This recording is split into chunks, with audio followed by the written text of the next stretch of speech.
abrimos nuestra sección del Mundo en Guerra con el militar en excedencia, analista en seguridad y defensa, Bruno Navarro. Bruno, muy buenas noches. Muy buenas noches. Bueno, mucho se ha hablado en las últimas semanas sobre la rectificación del gobierno con la venta de armas a Arabia Saudí. ¿Por qué el Ejecutivo decidió finalmente seguir con esa venta?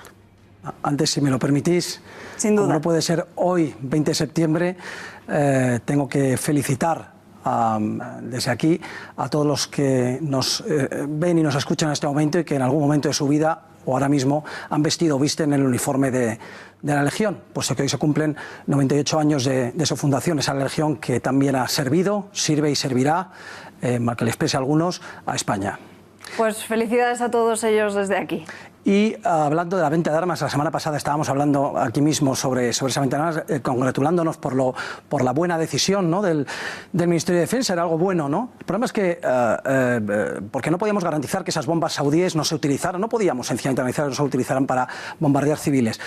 Sin embargo, se hizo de una forma mala, había que haberlo hecho de una forma discreta, hablar con los saudíes por detrás y mantener los lazos comerciales en lo demás, ¿no?, haciendo el bien sin fardar, como se diría vulgarmente. Pero se hizo al revés, se intentó vender como una operación de somos muy pacifistas, mira qué buenos somos, qué malos son los otros, y claro, al final el que queda mal son los genocidas, ¿no? Es Arabia Saudí, que no le gustó ese hecho y nos chantajeó precisamente con romper el contrato de esa fabricación de 5 corbetas que suponen 1.800 millones de euros y 6.000 empleos directos e indirectos, ante lo cual el gobierno después lo que hizo fue, después de hacer mucho el gallo, empezó a hacer la gallina, se vino atrás y donde dije digo Diego.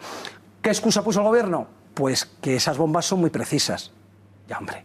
Pero eso es ridículo, porque nadie ha acusado a Arabia Saudí de fallar en sus bombardeos, no, lo que se le acusa es de bombardear deliberadamente a las zonas de población de mayoría chií, que es donde está combatiendo y a los que quiere exterminar, los quiere expulsar y a los que quiere vencer. Luego, inteligentes o no, las bombas que se les dé probablemente acaben, o no tenemos constancia de que no vayan a acabar sobre estos civiles, ¿no? Luego este es el problema.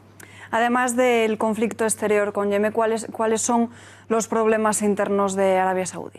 Pues problemas, todo viene básicamente por la bajada del precio del petróleo en los últimos años, es la crisis del petróleo, que ellos ayudaron a propiciar, a impulsar y a mantener hasta que se dieron cuenta del monstruo que habían creado. Y a pesar de que el petróleo ha subido en los últimos años, ha estado subiendo, aún así no deja de ser mucho menos lo que antes genera mucho menos lo que antes generaban. Esto provoca la amenaza de una crisis económica, la bancarrota del régimen, y ante esto, el régimen que dice, vamos a hacer si no podemos ingresar por el petróleo, vamos a ingresar de otras formas. ¿Cómo? Pues con recortes sociales, es decir, un pueblo que está acostumbrado a vivir absolutamente subvencionado, no se paga la luz, no se paga la gasolina, no se paga prácticamente las casas, viven prácticamente sin trabajar y de hecho muchos no lo hacen, ¿no? Pero esto se les empieza a cortar, se empiezan a cobrar impuestos por todo y se le empieza a cobrar las cosas, ¿no?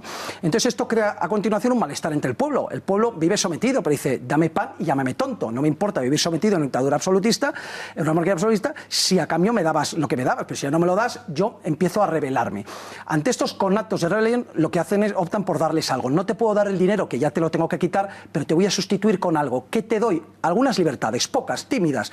Que la mujer conduzca, que abro cines, dejo que hombres y mujeres puedan ir a un restaurante juntos. Pequeñas cosas que te den a ti, te quito dinero, pero te doy algunas libertades. Muy bien. ¿Cuál es el problema? Que esto no gusta en absoluto a la poderosísima jerarquía eclesiástica de la que se mantiene el régimen. Así que...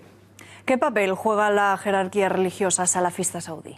Bueno, Arabia rige precisamente ese salafismo, que es la corriente más rigurosa y en algunos aspectos brutal del Islam, de la que bebe directamente, casi sin pasar por la casilla de salida, el yihadismo. Hablamos de Al-Qaeda, Estado Islámico, Bin Laden, la mayoría de los terroristas del 11S, y esto choca frontalmente con la idea de monarquía. En el Islam, especialmente el Islam riguroso, la monarquía no debería tener lugar, porque es algo que viene hereditario en vez de ser elegido por la comunidad, ¿no? Entonces, eso fue un trato al que llegó Ibn Saud, el creador de Arabia Saudí, con la jerarquía salafista. ¿En qué llegaron? Pues la jerarquía salafista dijo, yo te dejo ser monarca absoluto, olvido esa pequeña cuestión de la que debería yo estar en contra, te permito ser monarca absoluto, que no es nada islámico, a cambio de que tú me entregues al pueblo saudí, me lo entregues a mí a mis lecciones, a mis directrices, a mis castigos, y que sea un pueblo dedicado al salafismo. Y funcionó durante 90 años. De hecho, Arabia Saudí viene de Saud, es decir, es el reino de la familia Saud, es una... No, la soberanía no recae precisamente en el pueblo, sino en la familia Saud. Es como si España se llamara España Borbón, ¿no? Pero ese equilibrio se puede romper, porque si le dan mucho al pueblo libertades, esa jerarquía eclesiástica puede convertir a la familia Saud en no bienvenidos en Arabia y empujarle al pueblo precisamente contra ellos. Y si no se enfrentan a la jerarquía eclesiástica, lo que pueden tener es una rebelión popular por falta de libertades y por exceso de gasto, ¿no? y de impuestos. Luego, y esto, el problema que tiene es que si cae el régimen, imaginémonos a la cantidad de millones de saudíes que ya están radicalizados profundamente y que solo tienen que dar el pequeño paso al yihadismo, tanto dentro del país, que implosionaría, posteriormente explosionaría y repartiría mucho más yihadismo del que hoy ya Arabia Saudí está repartiendo. Hablando de religión, aunque son menos los chiíes, están en las zonas petrolíferas, ¿representan algún peligro para la estabilidad del país? Mucho. Es una minoría, pero son un 20%, y además es un 20%, que es mucho, es una minoría muy grande, que está concentrada en 2 lugares. Pues si estuviera diluida en todo el país, pues bueno, 2 de cada 10 de cada lugar, no. Es un 20% que en sus 2 localizaciones principales son en bastante mayoría, ¿no? Una es en el este del país, el este en el Golfo Pérsico, donde están la mayoría de los pozos, los más grandes pozos petrolíferos saudíes, donde saca la mayor parte de los ingresos. Imaginémonos que hay una rebelión que se independiza, no simplemente se empieza a saquear o hay una guerra, hay unos levantamientos. Cuando eso ha ocurrido, baja el precio del petróleo, los inversores se van y Arabia Saudí se entra en crisis. Y el otro es en el sur. El otra bolsa de chiíes es en el sur del país, precisamente a la frontera con Yemen. Es una frontera artificial. Es una frontera artificial lo que hace que esos zaidíes, que es esa rama del chiismo que vive allí, realmente están a un lado de toda la frontera. Imaginaos una bolsa cortada por la mitad. Es decir, son primos, son hermanos de un lado a otro. Significa que lo que ocurre en un lado directamente va a ocurrir en el otro probablemente. Y tiene consecuencias lo que ocurra a ambos lados de la frontera con el otro lado. Pues Bruno Navarro, muchísimas gracias por estar aquí con nosotros y muy buenas noches. Muy buenas noches a vosotros.